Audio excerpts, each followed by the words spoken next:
For those of you who have joined us, thank you so much for joining us. My name is Dr. Michelle Malkin. I'm an assistant professor in the Department of Criminal Justice and Criminology at East Carolina University. I'll be serving as your moderator today, and I'm excited for today's session. I'm going to give folks a couple more minutes to join the session. As you log on, if you can drop your name, title, and organization in the chat, let us know where you're joining from. That'd be great. Thanks.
Okay, I guess we can get started. Thank you all so much for joining us. My name again is Dr. Michelle Malkin. I'm an assistant professor at East Carolina University in the Department of Criminal Justice and Criminology.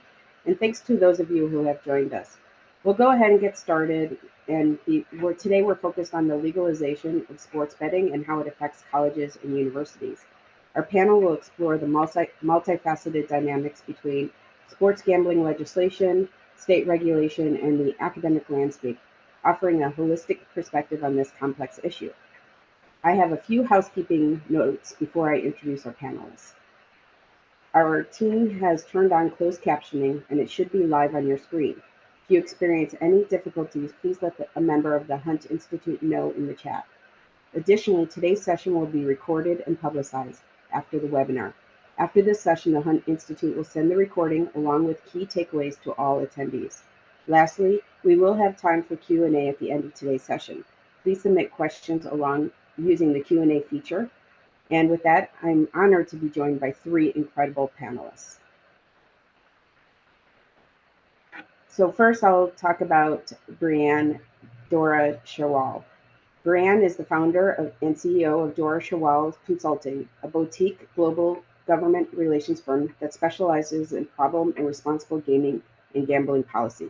She most recently served as Vice President of U.S. Policy and Strategic Development for Epic Risk Management, a global harm prevention consultancy conducting work in over 24 countries. Prior to her role at Epic, Brianne served as Legislative Director for the National Council on Problem Gambling. Her experience includes over a decade of leadership in advocacy, public policy, government affairs, and communication.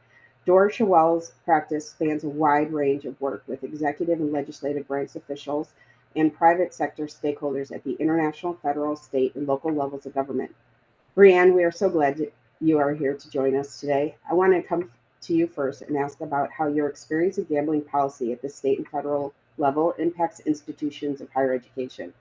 Additionally, what are some of the impacts of legalizing sports betting on college campuses where traditional college students are between 18 and 24 years of age?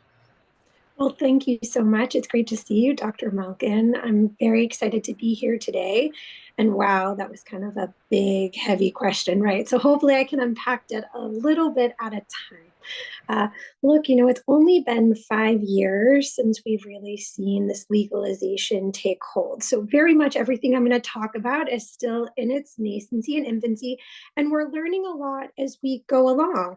I think, oftentimes I find myself in my line of work talking to policymakers about looking to more mature markets. What happened there? What did we learn as it relates to the relationship between legalized sports betting and gambling harm?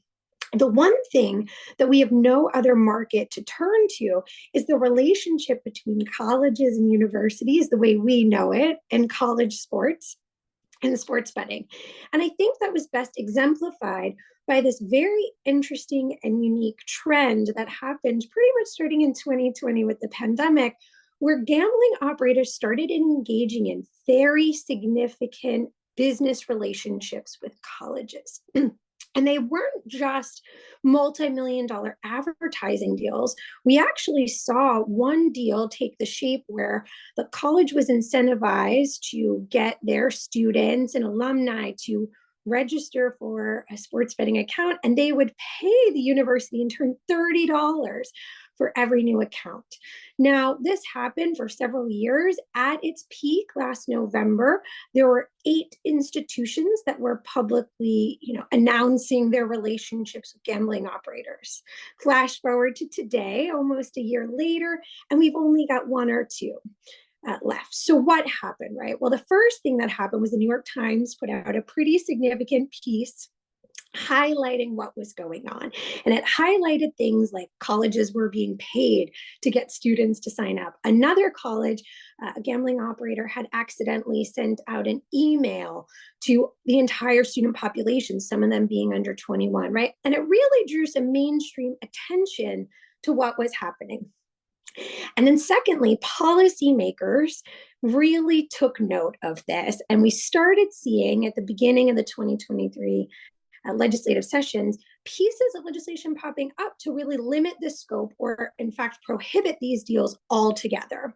Now, gambling is often regulated and understood at the state level, but actually, we saw the feds get involved when it came to the relationship between gambling and college students. And Senator Blumenthal of Connecticut actually served notice to institutions across the US asking about this relationship.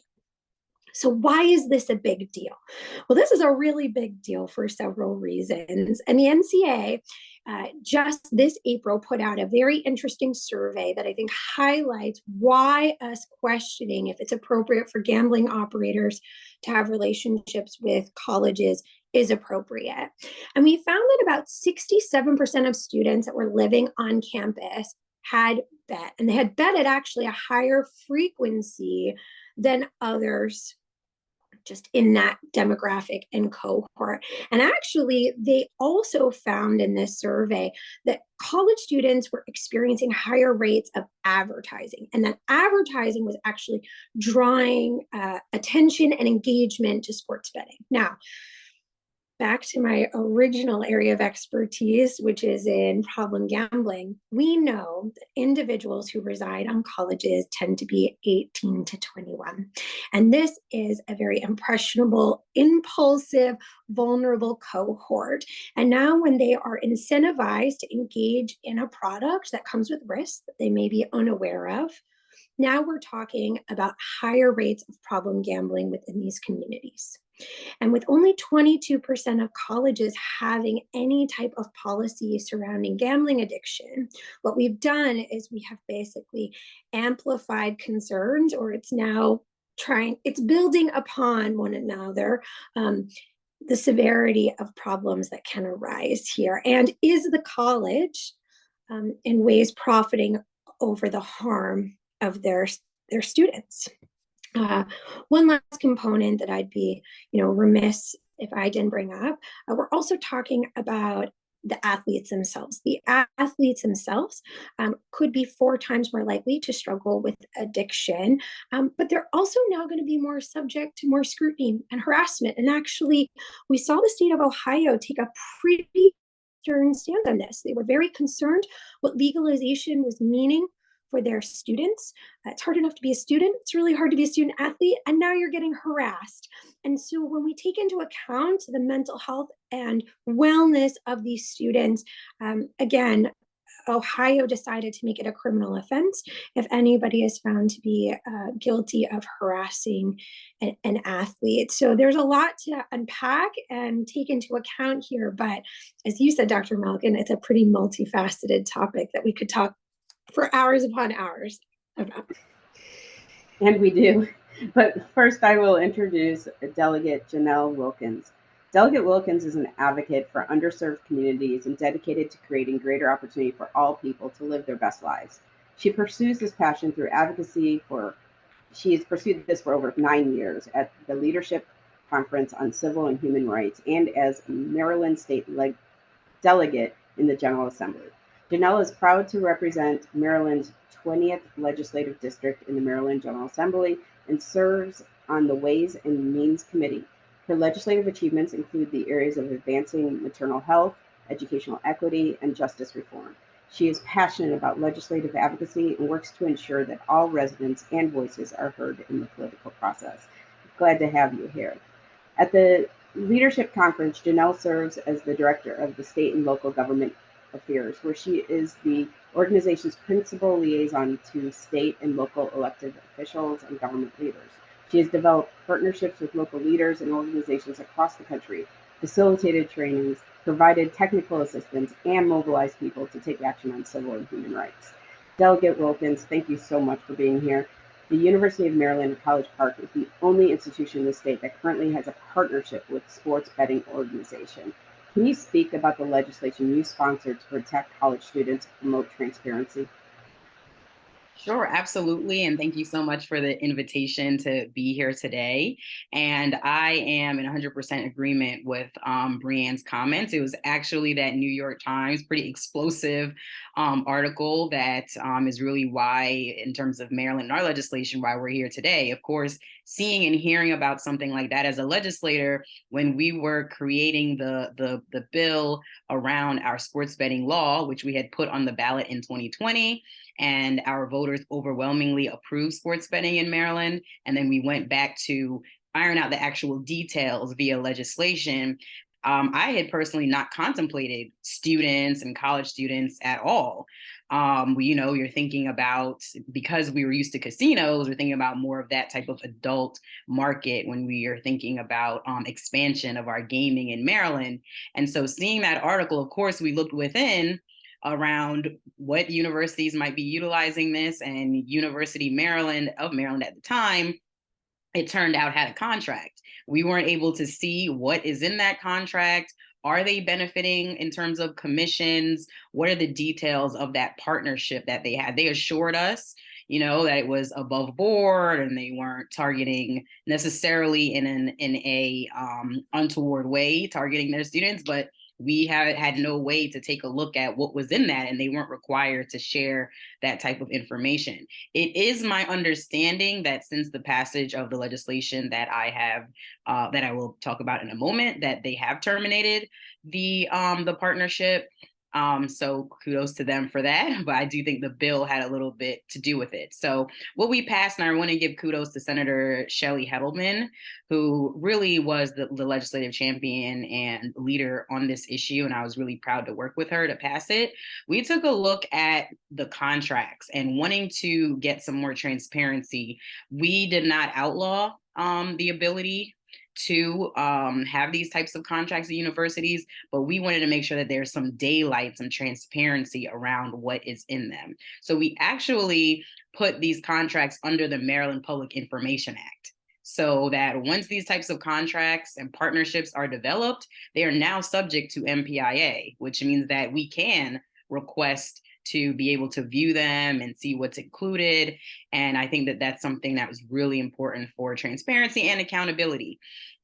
We also, in terms of Brianne's comments, outlawed any type of commissions or bonuses to universities. so that they're not incentivized to get their students utilizing sports betting, gambling, and making money off of that. Because I think just in terms of the integrity of a university and their purpose of educating our students, that is definitely problematic to be receiving commissions or bonuses off of your students gambling. So that was something that was really important in the legislation as well. So those were some of the main points of the bill.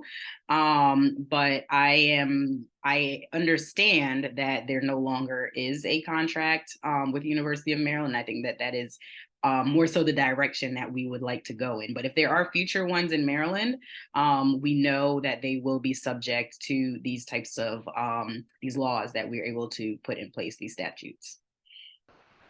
Thank you so much for that clarification. Next is Jamie Costello. Jamie joined the National Council on Problem Gambling in April 2022 as the Director of Programs. In this position, she oversees the planning, development, and evaluation of the NCPG programs, supports strategic planning efforts through consistent monitoring, and serves as a spokesperson for the national problem gambling efforts. Jamie's experienced addiction and public health professional and nearly 15 years of experience working in the problem gambling field. In her last position as Bureau Director of Prevention and Training at the New York Council on Problem Gambling, she played an integral role in the development and growth of the problem gambling resource centers, ensuring that professionals, individuals, families, and communities have access to prevention and support services throughout the state. Jamie, thank you so much also for joining us. Can you discuss the work of NCPG and how that informs gambling policies? Absolutely. First, as everybody else did, I'd like to thank you for having me here today. This is a wonderful group of humans doing amazing work, so I'm honored to be a part of this panel.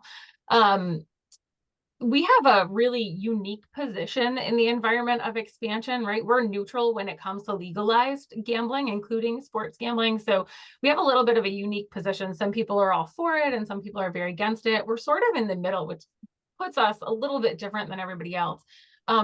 What we do care mostly about is advocating for people who are struggling or people are at risk. And as Brianne mentioned, and as Delegate Wilkins mentioned, that college population is at a huge risk, not only for all the reasons that Brianne and Delegate Wilkins mentioned, the exposure, the marketing, the promotion, the brain development, and where they're at sort of in life, and this microcosm that we call the college campus.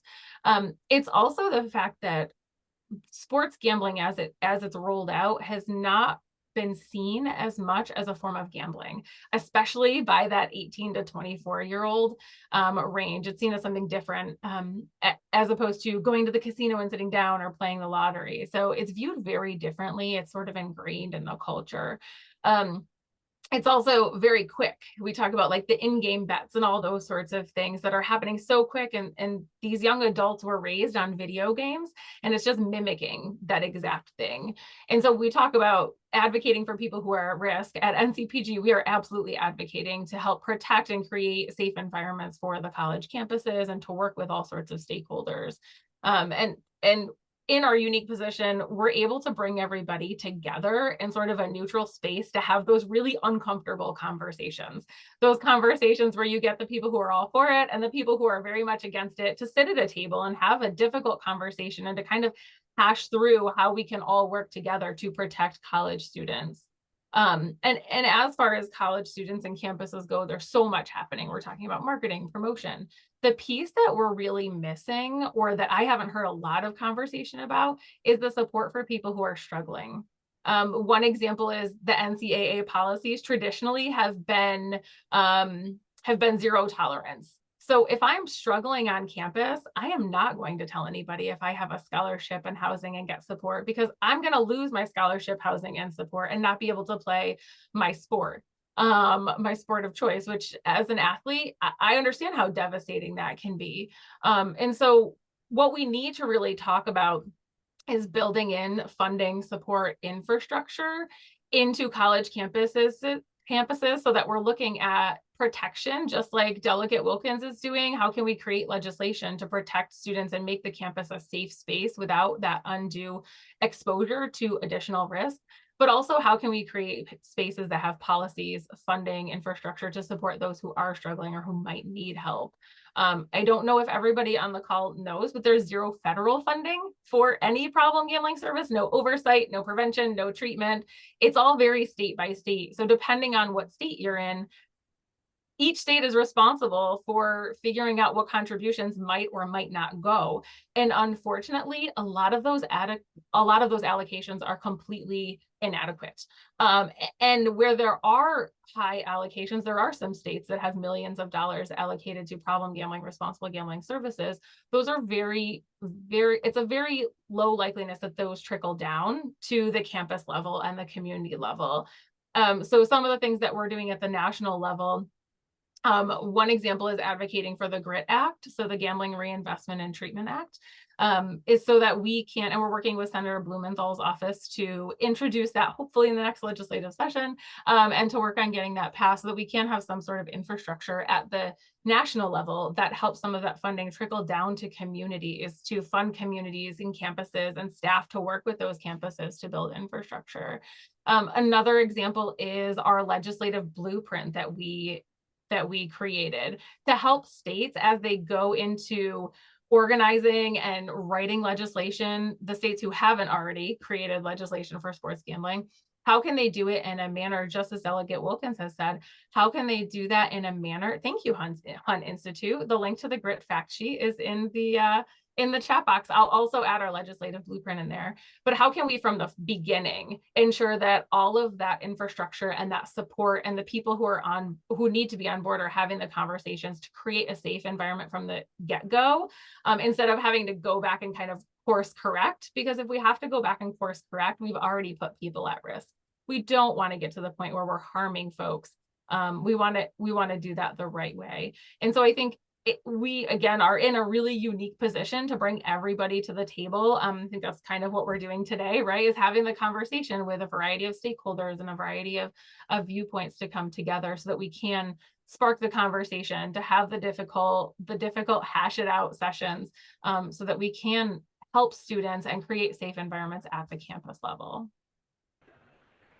Thank you so much, Jamie. Actually, as somebody who's doing research across North Carolina right now, across the UNC system, to back up what you're saying is we do know that our college students are gambling, but we also know that they don't know if their college campuses have gambling policies. And we also know that a lot of the counseling centers, et cetera, do not have any funding or anyone trained to help an individual who might be dealing with gambling issues. So those kind of add on to some of what you were saying. But let's move back into some questions for each of you. And I know that we really would hope that some of the people watching this might submit some questions in the Q&A, so please feel free to do that. But before we go to those, Brianne, you work with stakeholders on both sides of the political spectrum as it relates to gambling policy. And what is some advice you would give to policymakers as they consider the role of sports wagering and betting in higher education? Yeah, I've worked with everybody, both sides of the aisle in 45 now of the 51 jurisdictions. And I'd have to say the one common theme I see is that a lot of policymakers treat gambling and sports betting, iCasino, in such a vacuum. Like what's happened in our state? What have we done traditionally? Let's just do that. And really leaning on others that have come before you. And there are some jurisdictions that have really gone above and beyond as it relates to researching, funding, preventing, treating, and recovery of gambling addiction, or doing work in the mental health space with either athletes or just college students. And I feel like, well, I can appreciate and understand that no two jurisdictions are the same. It never hurts to bring in experts and those that have gone beforehand to learn what's worked and maybe what's fallen flat. And I don't think that we've seen enough of that in the last 5 years. And so what I love about the work of NCPG and what I do is hopefully try and bridge those gaps to bring forth some of this information about here are some really comprehensive regs that we think will reduce the amount of harm, or did you know these types of business interactions are happening? How can we get a handle on that? And I'm happy to talk to anybody in more detail about the states that we think are doing it best, and NCPG's legislative blueprint, I think, can be extended into regulatory blueprints, right? There's opportunities here both at the legislative and the regulatory level. My advice to policymakers has always been, please be very prescriptive in your legislation, right? What is and is not acceptable, but make sure your regulatory agencies can be nimble enough to evolve as the market evolves. And sometimes when the scope is too limited, you actually hurt yourself. So bring in experts, ask the tough questions.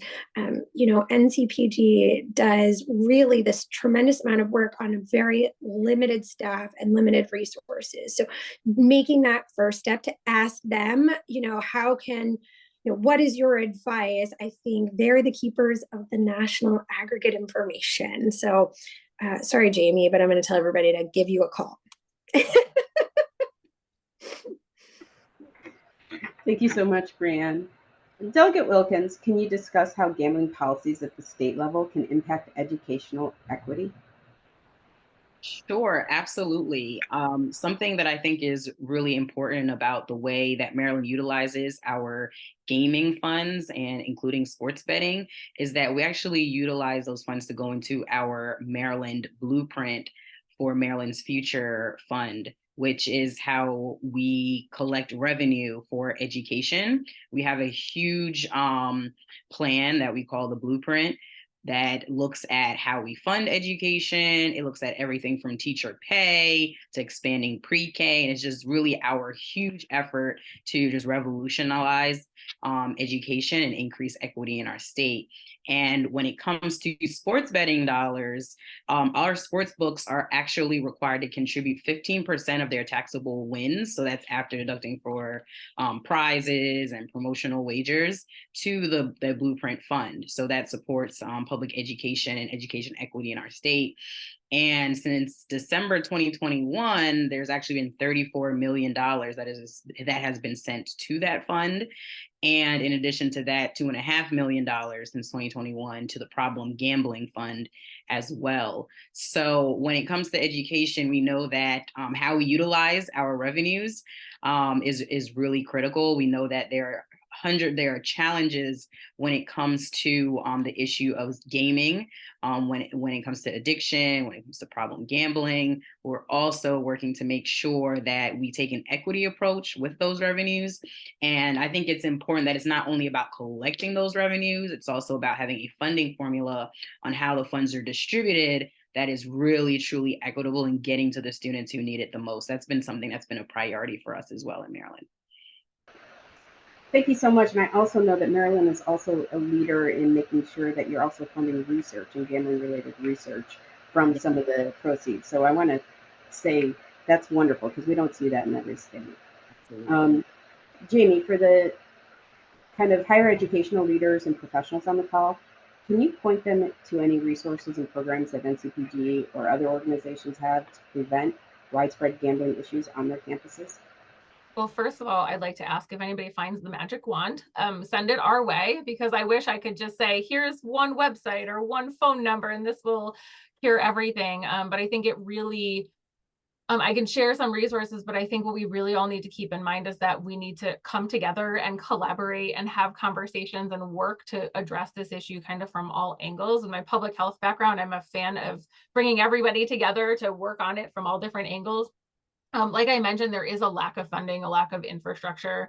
Thank you, Delegate Wilkins, for ensuring that there is a funding formula in Maryland and that it is directed, because the federal government right now collects excise taxes for gambling, but that doesn't go to problem gambling. And a lot of that is because that formula wasn't set up, because the infrastructure wasn't there, the processes weren't in place. So depending on the state your campus is in, for those who are listening, or what geographic jurisdiction you serve, it is a little bit tricky because some of that funding doesn't trickle down to the campus. But we do have some states that have really strong infrastructure at the government level. I know Connecticut has a really strong governmental infrastructure. I know North Carolina has a really strong governmental infrastructure. So depending on the state you're in, I think you need to kind of look at that and what that looks like. We also have affiliates in the majority of states. So National Council They aren't our organizations, but there are partnering organizations and affiliates that we support and work with on a regular basis in a lot of states. Many of them can offer prevention. They can offer education for campuses. They can work with your community health centers to figure out how to get them, or your college health centers, to figure out how to get them prepared to ask the screening questions. I know, Dr. Malkin, you mentioned that many of them don't know how to treat or how to have the conversation. And if we don't know where to send people for resources, we're very unlikely to ask the question, are you struggling, if we don't know what to do after that, right? So working with the affiliates, the International Center for Responsible Gambling also developed a website, collegegambling.org, and they had a task force. It was 2008, so quite a few years ago. I'm aware of that. But they did put a task force together to develop some direction and some policy recommendations. They can be used as a guide. Again, I would say the environment that we're working in and living in and educating in is changed drastically since 2008. But it's a good starting point to have the conversation, because if campuses haven't ever addressed this, we just need somewhere to start, right? Sometimes that's the hardest part. For individuals who are currently struggling, the National Problem Gambling Helpline is 1-800-GAMBLER. They can direct anybody to help that is specific to their state, where state services are available, right? We control the ability to get access to your state, but all states are different with resources. We can help drive in that way. And then, as Brianne mentioned, you're always welcome to call us. Anybody can call us or me or email and reach out with questions. How do I start this? Or who do I connect with in our state? We do have a small staff with not a lot of resources, but we work really hard to stay in touch with a lot of different states and parties at all the varying angles of this issue of sports gambling on college campuses and partnerships, what that looks like. So if you're ever curious who to reach out to, you're always welcome to reach out to us, and we can get you to the right person or the right resource to really get you started in the process of creating safe college campuses and protecting and supporting students. Thank you so much. It's really interesting if you think about the changing landscape of gambling, because it's not new that college students are gambling in various ways, but because of the changing landscape around sports wagering and betting, we now are actually interested to really know what's happening in our emerging adult population, specifically the 18 to 24-year-olds, and we can be even more specific around those that are in our institutions of higher education. So we have a lot happening, but it's not new. And so it's great that we're starting to build these resources, but a lot of work still needs to be done. We are now going to move into our Q&A, and we want to continue to encourage people to submit questions in the Q&A chat. But I'll start with this, and anyone can kind of take it. What role did COVID-19 play in the idea of sports wagering and betting on college level?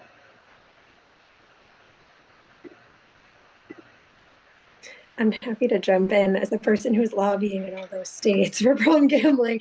I think COVID is exactly what pushed so many states into legalizing sports betting as quickly as they did.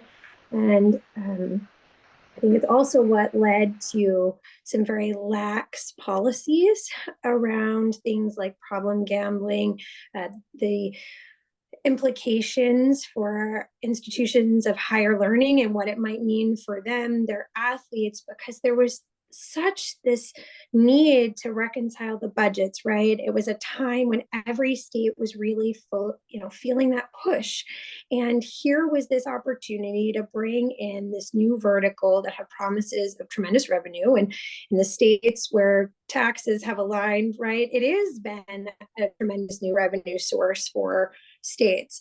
That being said, COVID was a huge impetus, but now there's having to be all of that walking back, as Jamie talked about. And so I don't think the recalibration is a little too late. I think that some of the mainstream media and some of the attention from state policymakers and federal policymakers is encouraging some of these conversations to happen sooner than even I expected.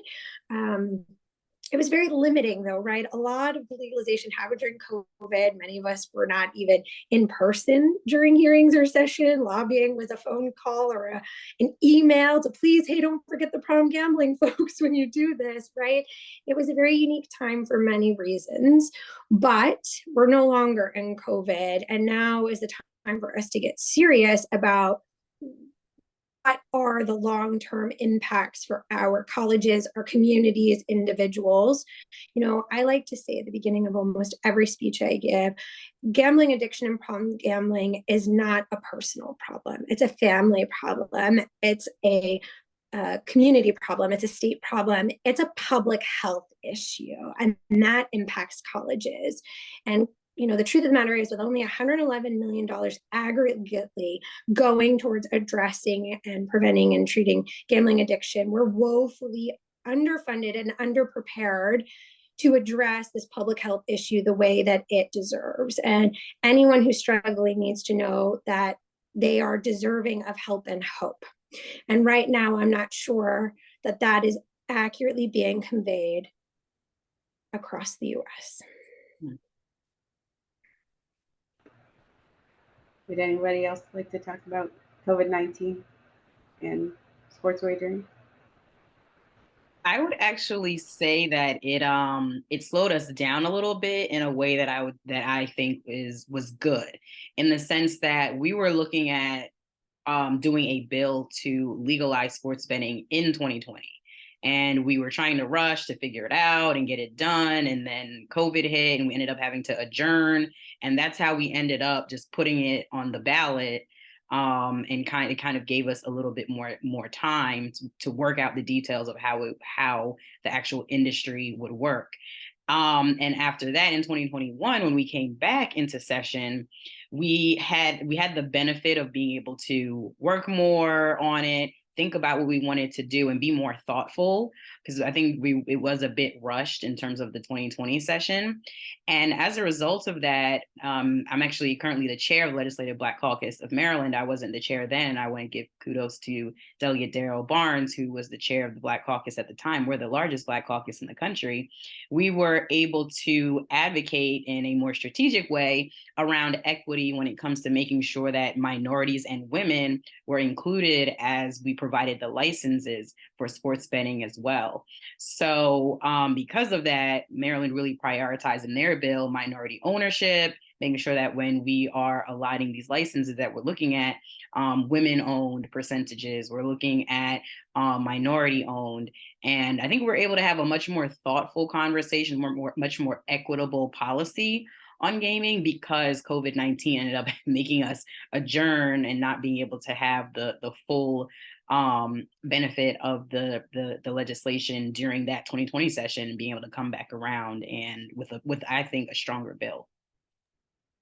It sounds like to me, so I hear Brienne and Delegate Wilkins saying two, not different things, but different perspectives. And it sounds to me that the intention that states are going into sports legalization is very telling about how it will work out in the state, right? I hear Delegate Wilkins saying, well, we were forced to slow down and we had to be much more intentional about it and ensure that it was safe and ensure that it was representative.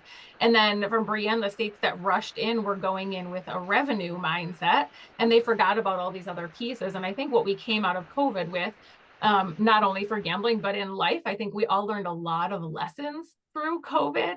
And I think through this rapid legalization or the hold on legalization in some states, we've learned so many lessons that, like Brienne says, it's never too, she said, I think it's not too late. I would say it's never too late. Just like somebody who's struggling from addiction, it's never too late to walk it back and say, I'm going to learn from this state and this state, and here are the pieces I'm going to do, and this is what I'm going to do differently. And so I think we really learned a lot of lessons during that time, not just COVID and the ways we work and the ways we lobby and the ways we advocate, but also of that intention of how we go into legalization. Is it a revenue thing? And is that all we're focusing on? And we might need to step back a second and say, you know, even if it is revenue with the primary intent, we need to look at all these other impacts that it might bring, which may be negative and may be positive, but having that conversation is really important. Yeah, and that kind of goes into kind of a conversation that I continuously have around legalization to begin with, which I've really done a 180 on this from the idea of legal and regulated gambling is better than illegal and unregulated gambling.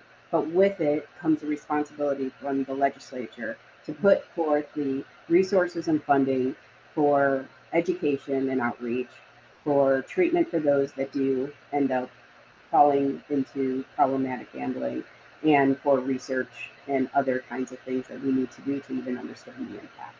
And so we need the legalization over the illegal side of things, but we do have a responsibility with that. So, yeah. Going further into some of this, and I know, Jamie, you kind of talked about this a little bit with NCPG, but in general, how do your organizations promote and advocate for those students who are prone to gambling problems?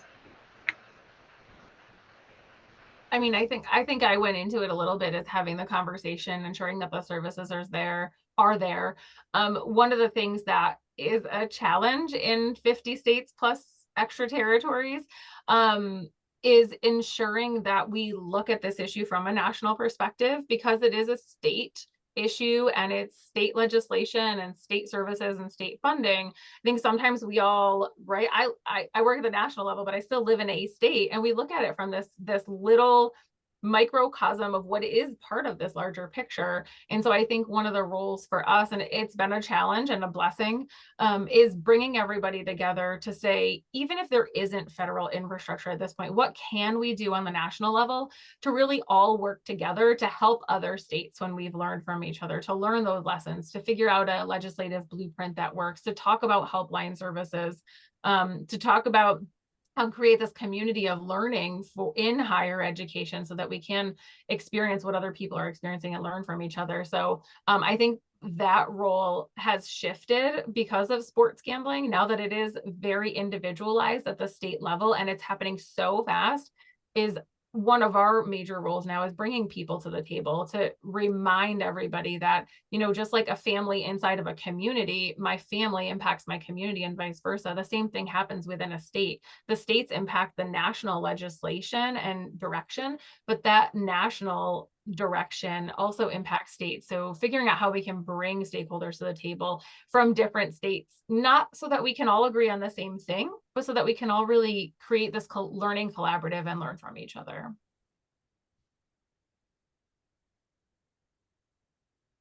Does anybody else want to add on to that before I move on, or I can move on to the next question? Yeah. The only thing that I'll add is just to unpack a little bit with the problem gambling fund in Maryland. It just so happens to be that the Ways and Means Committee, which I serve as the vice chair of, and that's the committee in Maryland that deals with gaming in the state, that we take jurisdiction over that legislation. We had a presentation this week at our retreat from Maryland Lottery and Gaming, where they shared a little bit more about how we generate our funds for problem gambling. So for practitioners and folks interested on the call, I thought it'd be interesting to just share some of this, which I just was briefed on this week, is that for our problem gambling fund in Maryland, we allot $425, or we charge an annual assessment, I should say, $425 per slot machine per year, and then $500 per table game per year, and that goes into the problem gambling fund. We also have for sports betting, any of the wagered prices that expire, all of those funds, when they expire, they go to the problem gambling fund. So that's another way that we raise revenue for the gambling fund. And we apparently we're one of the top 10 states when it comes to per capita problem gambling funding. And so for fiscal year 23, all of those fees and assessments together put us at $6.5 million for the fund. And I think that having this fund, of course, is important, but I think that Jamie has really helped with my eyes to certain things that I don't believe that we take a look at students specifically. So I think that that might be the next phase of our advocacy and our work, especially with the data that was shared during this conversation, is yes, we have, again, it goes back to, yes, you're collecting the revenue, you have the funds, but really figuring out and targeting how you're utilizing it and taking a look at how exactly is Maryland looking at our students, our college students, and making sure that we are having programming, information, support services, and things like that. So that's what I would add.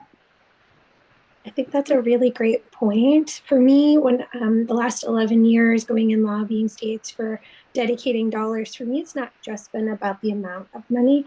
It's also been about how those monies are expended and their evaluation, right?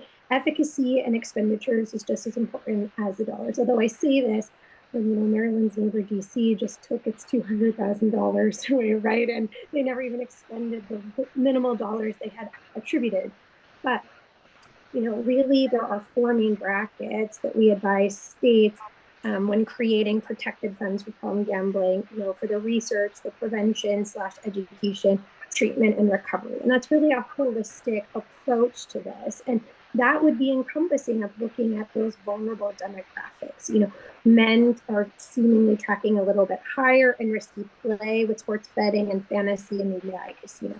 Students and athletes. And I did also want to just plug the state of Colorado. They're the first state, to my knowledge, that has recently dispersed a grant to address athlete well-being with state dollars. That's really been a direct result of what's happened to athletes and colleges as a result of sports betting, being that one of the states that had several very high profile deals with gambling operators. But nonetheless, they're the first state to, I believe, use state dollars for a program addressing athlete wellness. So there is starting to become a new trend, looking and examining at what more we need to be doing at the state level and with state dollars to really better support our colleges and the students and student athletes. And I think just to tag on that really quick too, I appreciate that Brianne said research, prevention, education, treatment, and recovery, because it is really all encompassing. And I think a lot of times the education piece feels really glitzy. It feels really good to check that box and to be in front of thousands of students. But from an efficacy perspective, we can educate all we want, but if we don't change the environment, like Delegate Wilkins has made an effort to, if we don't change the environment that these students are living in, it doesn't matter what we educate them on. So while education is great and it's a fantastic first steps, in youth and young adults, everybody should really be educated about the risks and the rules around gambling if you are an athlete, and what you can do if you need help. If we're not looking at this from an environmental perspective of changing the campus and changing the marketing and promotion and the way those things happen, we're doing sort of a disservice, which makes it feel like a really big pill to swallow. Like we have to have billions of dollars, but if we do that in small increments and just make sure that we aren't leaning on one form of prevention or one form of effort, I think we can slowly chip away at that. Really great insight. Our next question is, how can colleges and universities prioritize student mental health in the wake of sports gambling policies? Anybody like to start with that? Jamie? We both unmuted. Sorry, Delegate Wilkins. Oh, no, I'm good. I would say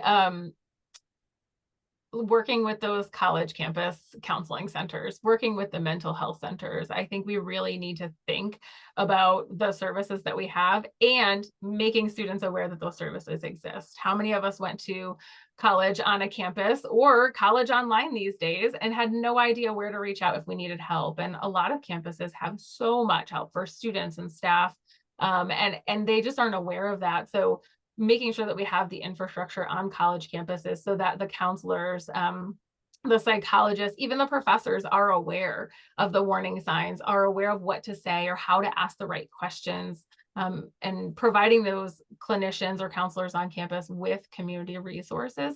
But again, making sure that students know it. So I would say if we're prioritizing the mental health of students and athletes, we really need to look at ensuring that those mental health supports and services are, number one, on campus, and number two, that people actually know about them. I'm going to agree with Jamie. Oh, sorry. Go for it, Fran. I'm going to agree with Jamie. I think a big component of this is that we're also not speaking to the students in the language they're getting all of these messages from gambling, whether it be advertising or the way that they're consuming it, right? This is kind of one of those systemic failures in the mental health world right now, as I see it, because you can have a problem with gambling and it not be an addiction or problem gambling. You could be feeling more preoccupied than usual, or maybe you didn't have that $100 to blow and you just lost it, and now how are you going to buy food for the rest of the month? Like, there's so much more to this than just do you or don't you have a gambling problem. And we're talking about a very impressionable, as I said, vulnerable demographic, and the shame and stigma about coming forth for help. And one of my friends going to see that I'm going into the mental health clinic. I'm not going there. So why are we talking more about having access to mental health supports online, or where there's anonymity? A lot of times there are support groups online that maybe we could be promoting across college campuses, where people can, in full confidence and anonymity, be able to share their experiences and be supported by professionals or others that are going through this. I think we have to account for not only the context, but also the demographic and what they are apt and not apt to engage in.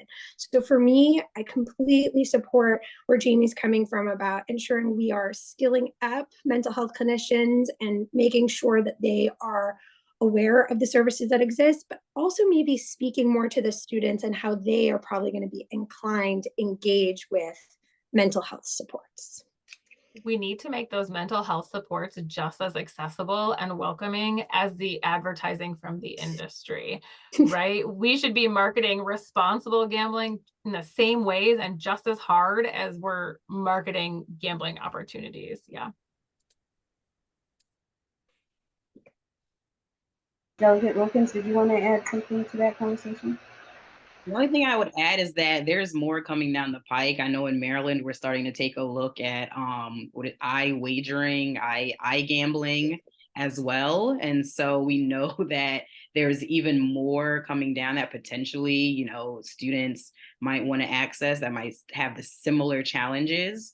And so I think that we have to make sure that all that Jamie and Brian are talking about, that we have those supports in place, because it seems to just be a constant expansion. We do one thing, we're finally getting comfortable with sports betting, and already I'm, hearing strong calls around the iGaming space. And I think it's a direction that we're definitely looking at. In Maryland, we have a report that will be coming out this year around iGaming and its impact and how it impact our casinos and all of these things. And so, we'll take a look at that and see how we move forward. But I just wanted to add to the conversation that it seems that in the gaming space, there's more and more expansion that's coming. And I think that's why this conversation is so important, that we really ensure that at the core of it, we're taking care of our residents and our constituents. And it's not just about more revenue, more money, and that we're really doing the best thing that's in the interest of our residents.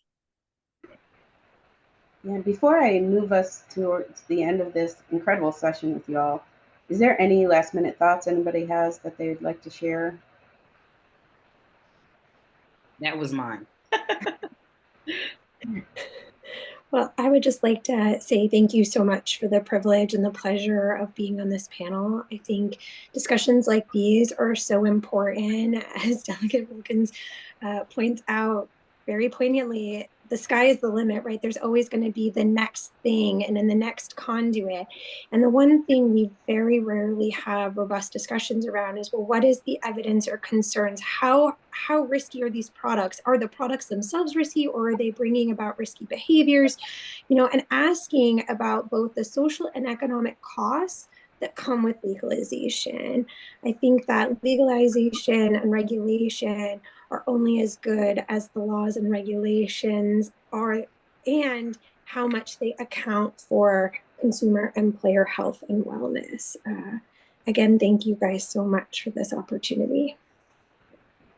I think my last thought is, number one, as you both said, thank you for having me. And I think the important, as Delegate Wilkins says, we're always trying to catch up, right? Everything is moving so fast. We get settled and it's the next thing. It's almost like we're chasing the next thing and trying to catch up with little funding and little staff. I think the important thing to remember is, as all of these trends are changing so quickly, is that we need to just keep an open mind. I think Delegate Wilkins mentioned, like, I've learned something today, and I've also learned something today. Brianne talking about, online services and thinking about approaching young adults from that angle and thinking outside of that traditional silo. So I think the important part is, as we're all working on this issue and trying to figure out, it seems so huge, and where do we start? I think we just need to start with that open mind, and being willing to be flexible and change course when we realized that maybe we were wrong or our decision wasn't the best decision. We typically make the best decisions with the information we have, but when we get new information, being comfortable flexing with that. Thank you all so much. I saw that a last minute question came into the chat. If our panelists would be willing to go into the chat and possibly answer about resources available, that would be great. I do know that going to any of the websites that have been already provided will help, especially the NCPG website has a lot of resources available on that. But as we finish the session, I just want to thank you all for joining us. As I mentioned at the beginning, the Hunt Institute will also share the recording and key takeaways in the coming weeks. They'll also continue to share opportunities to connect and learn together. I'd also like to spotlight the Hunt Institute's upcoming webinar on October 12th at 2 p.m. entitled Postsecondary Pathways, Empowering Possibilities, Building Inclusive Pathways to Careers for Individuals with Disabilities. Thank you all for joining us, and take care, and thank you all again. Thank you.